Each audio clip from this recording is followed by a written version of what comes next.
Assalamualaikum and hi friends, welcome back to Sweet Escape Dreams. இன்னைக்கு நம்ம ரொம்ப டேஸ்டியான பொங்கல் ரெசிபி தான் பார்க்க போறோம். So guys, நம்ம சேனல்ல ஹெல்தியான ரெசிபிஸ் and இன்ட்ரஸ்டிங்கான vlogs வந்துகிட்டே இருக்கு. மிஸ் பண்ணாம இருக்க நான் Sweet Escape Dreams சேனலை சப்ஸ்கிரைப் பண்ணி வச்சுக்கோங்க. பக்கத்துல இருக்க பெல் ஐகானை கிளிக் பண்ண மறந்துடாதீங்க. வாங்க வீடியோக்குள்ள போகலாம்.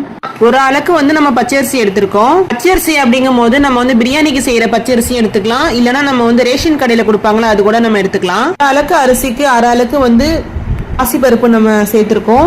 ஸ்டவ் ஆன் பண்ணி ப்ரீ ஹீட்ல வச்சு லைட்டா ட்ரை ரோஸ்ட் பண்ணி எடுத்துக்கலாம். ஒரு 2 மினிட் மட்டும் நம்ம ரோஸ்ட் பண்ணி எடுத்தா போதும். ரொம்ப கலர் சேஞ்ச் ஆகணும்னு அவசியம் இல்லைங்க.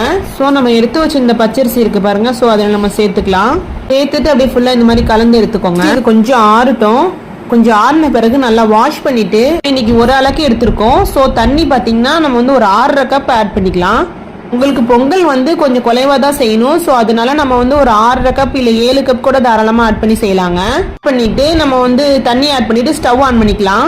நம்ம இதுல கொஞ்சமா உப்பு ஆட் பண்ணிக்கலாம். இப்ப உப்பு பாத்தீங்கன்னா அளவு 1 டீஸ்பூன் தான் ஆட் பண்ணிருக்கேன். கேஸ் கட்டனா செக் பண்ணிட்டு பிரஷர் குக்கர்ல விசில் வச்சுக்கலாம். நெக்ஸ்ட் நம்ம ஒரு 2 கையளவு துவரம் பருப்பு எடுத்து நல்லா வாஷ் பண்ணிட்டு ஊசிலாம் இருக்கும்ல, ஸோ அதை நல்லா வாஷ் பண்ணிட்டு நம்ம துவரம் பருப்பு மூழ்கிற அளவுக்கு பிரஷர் குக்கர்ல தண்ணி வச்சுக்கலாங்க. நம்ம என்ன செய்ய போறோம்னு பாத்தீங்கன்னா இப்ப சாம்பார் தான்.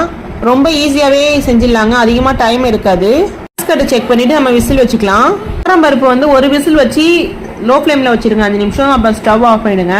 இடத்துல நம்ம பொங்கல் கார தாளிப்பு கொடுத்துடலாம்.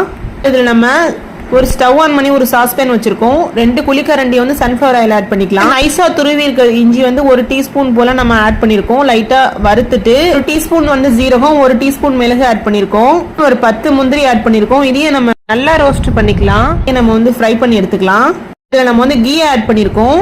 நான் ஒரு 2 டீஸ்பூன் ஃபுல்லா ஆட் பண்ணிருக்கேன். நீங்க ஆயில் சேர்க்காம கீ மட்டுமே சேர்த்து செஞ்சீங்கன்னா இன்னும் நல்லா இருக்குங்க.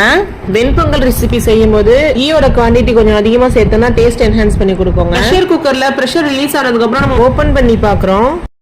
ரொம்ப அழகா வெந்து வந்திருக்கு பாருங்க. பொங்கலுக்காக நம்ம வேக வச்ச பச்சரிசி இருக்கு பாருங்க. பச்சரிசி பாசி பருப்பும் ஸோ அது ரெண்டுமே உங்களுக்கு அழகா வெந்து வந்துருச்சு. இதில் நம்ம 2 கப் தண்ணி ஆட் பண்ணிக்கலாம். ஸோ உங்களுக்கு பொங்கல் ரொம்ப குறைவா இருந்ததாங்க டேஸ்ட் நல்லா இருக்கும். இது கொஞ்சம் விரையா இருக்கிற மாதிரி இருக்கு. நம்ம கரெக்டான அளவுல தான் தண்ணி வச்சிருந்தோம். நம்ம வைக்கும் போதே தண்ணி கொஞ்சம் அதிகமாகவே வச்சிருக்கலாங்க. எதுக்காக நான் குறைவா வைக்க சொன்னேன்னா தண்ணி பொங்கி மேல வந்துடும். ஸோ அதனால நம்ம கரெக்டான ரேஷியோல வச்சுட்டு லாஸ்டா நம்ம வெந்நீர் ஆட் பண்ணிக்கலாம். அப்படி இல்லைனாலும் அதுலயே குக்கர்லயே ஆட் பண்ணி நம்ம நல்லா ஊத்தி கொதிக்க வச்சு எடுத்தோம்னா உங்களுக்கு நல்லா குலைவா வந்துருங்க. பொங்கல் குலைவா இருந்ததாங்க டேஸ்டா இருக்கும். வறுத்துட்டு இருக்க ஸ்பைசஸ் எல்லாமே ஓரளவு நல்லா வறுத்ததுக்கு அப்புறம் நம்ம அதுல பெருங்காயம் தூள் கொஞ்சமா ஆட் பண்ணிக்கலாம். பண்ணிட்டு லைட்டா மிக்ஸ் பண்ணிட்டு நம்ம இப்ப பிரஷர் குக்கர்ல சேர்த்துக்கலாம். நம்ம ஆல்ரெடி வேக வச்சிருந்தோம்ல பச்சரிசி அதுல தான் சேர்த்திருக்கோம்.